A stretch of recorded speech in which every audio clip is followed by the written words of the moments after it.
Hi, Nico here. So, this video, I'll show you how I did this rose applique behind me that I'll be using for one of my current projects. Okay, I'm really sorry it's been weeks since I posted something on my channel, so I've been really ill, so I hope I could make it up to this video. So I'll just show you the process of how I did it. Most of which I did use the Indian technique, but I'm still trying to learn the French technique of Tambour embroidery or crochet de Luneville. So I hope you pick up something from this. Enjoy!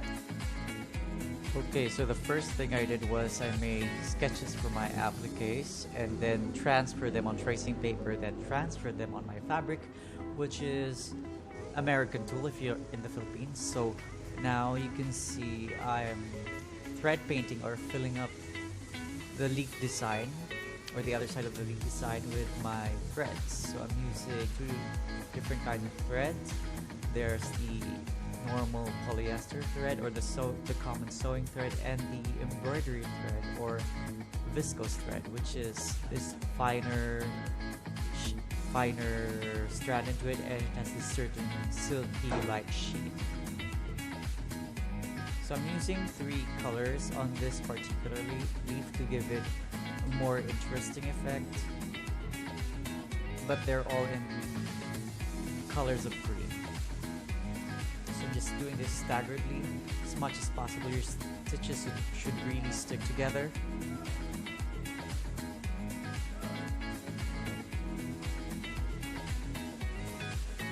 Okay, so I think I'm on to my last stitch. So there's our ending knot, and I'll pull the extra knot under and cut it. And now I'm using sequins with the other side of the leaf. So you can see that I skewered all my sequins on my needle or hook, and I'm transferring them through the design with my pinky, or most of them I actually just use my ring finger. It's more dexterous, to be honest.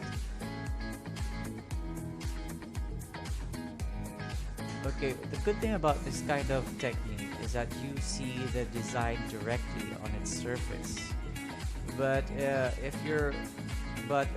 threads actually, when you're working with thread work, are much dense, unlike the French technique, which is more refined. I mean, I have nothing against Indian technique, you know, it's where Tambour really originated, and the Europeans, or the French in particular, really amped it up.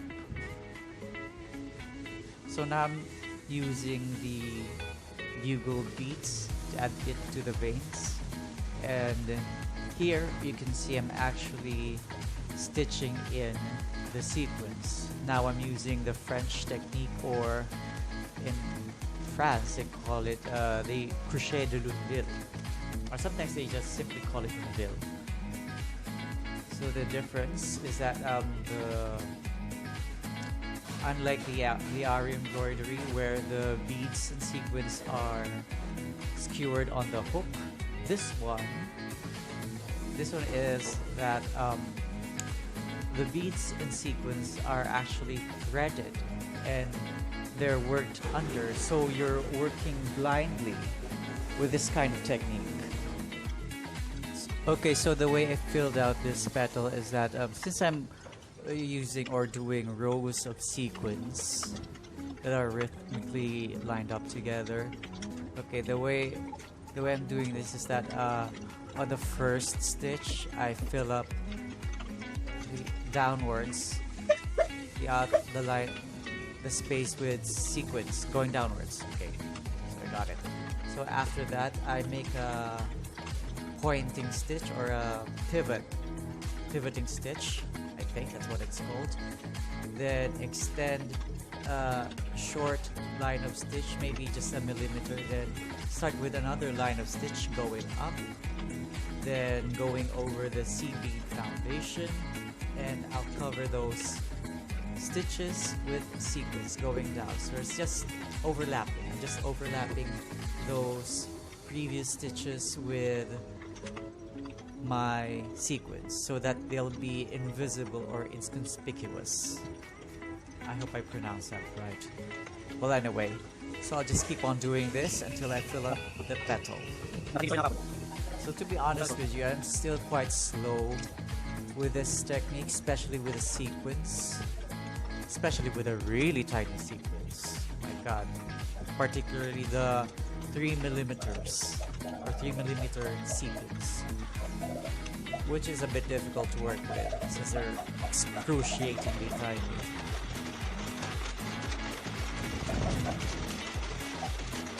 So there, I think we're almost done. No, actually, if I play this on a normal pace, I'm quite slow. It took me like more than 14 minutes for this single petal alone.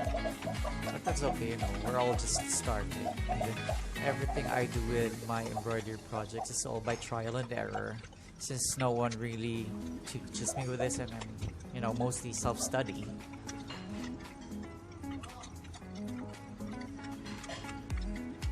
So I think there, we're on to our final stitch, covering it up. Then I make a prick stitch, then pull the thread, cut the thread under, then weave it. That's how you make an ending stitch with. So you just weave it 2 to 3 times and make a knot at the final weave, usually at the third or the second. So here we are. Now I'm doing the lazy stitch for the bugle beads. So now I'm working with bugle beads, which is much more easier to work with than sequins. So with the lazy stitch, I actually stranded lengths of bugle beads to give it that bunched up effect. You know, they're quite thick if after it's done. So I'm just doing this line stitchings over the design outline.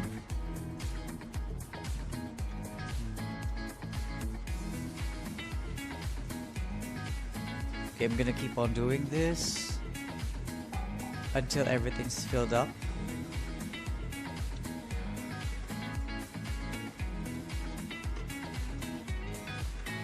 Okay, see, it's much easier, to be honest.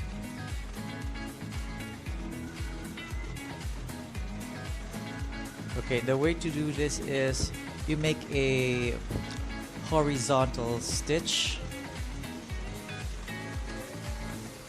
and when you add another row of beads, you just make a fine point with the stitch, then do another horizontal stitch covering the previous stitch.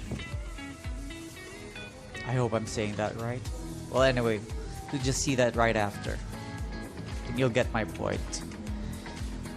You know, everything that I do with my embroidery projects is all by trial and error, actually. So, since pretty much I'm self-taught, I just make up the rules as I go along the way, or just learn from other experienced embroiderers.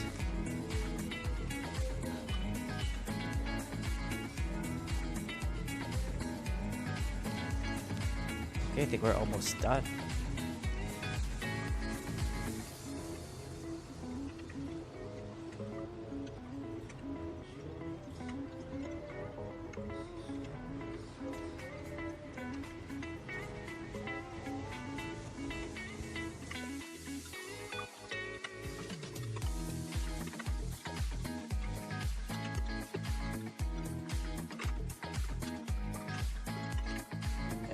That's it, we're done. So here's what it looks like on the right side, or the decorative side, and on the other side. See how neat it is. So again, thank you for watching. Please don't forget to like and subscribe, and see you on the next video. Thank you.